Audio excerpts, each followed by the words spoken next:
Hai guys, bersama saya lagi Muhammad Akmal Najwan. Okay, hari ni something special sikit sebab kita orang dapat kotak ni. Kalau korang nak tahu apa dalam kotak ni, jom saksikan video ni. Pisau!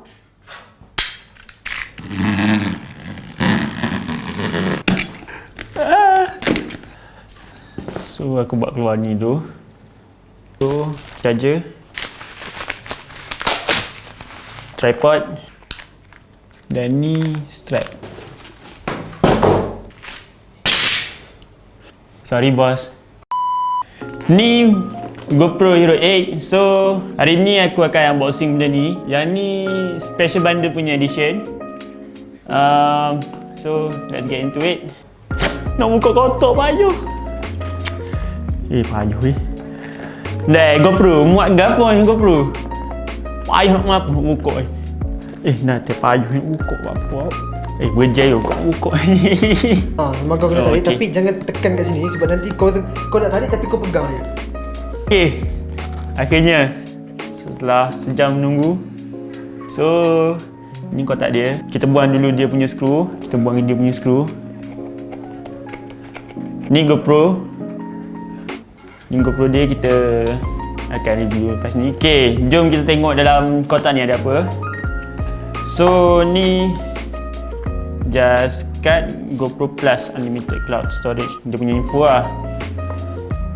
Ni lagi dia punya cara-cara nak buka GoPro tadi. Aku dah buka, kita tengok lagi.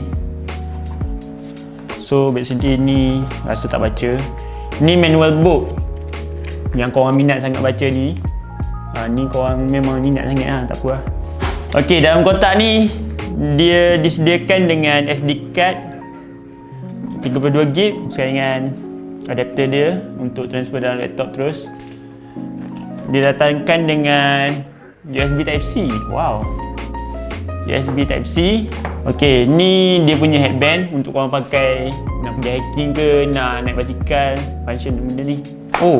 Dia sebenarnya sediakan dua bateri untuk GoPro korang. Special bundle punya edition tau. Ok, ni dia punya tapak. Function dia untuk korang letak kat mana-mana. Macam korang nak buat time lapse ke apa. Ni dia punya tripod. Ok, apa yang korang boleh lihat sini kat bawah ni.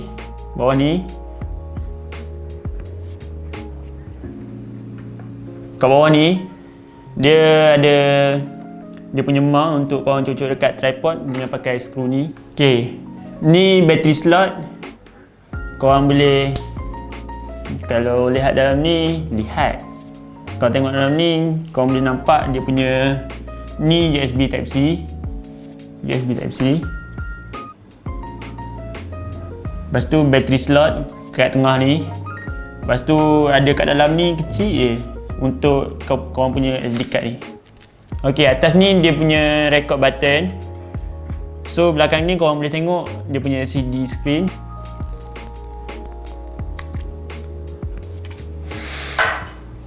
Ni sagam.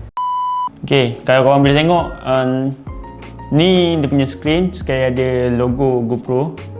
So kita letak tepi dulu jap. Kita tengok dia punya spek dekat kotak ni. Dia tulis apa? 12 megapiksel kamera punya sensor. Dia capability dia dapat record 4K 60 frame dan 1080p untuk 240 frame. Ada Hyper Smooth 2.0.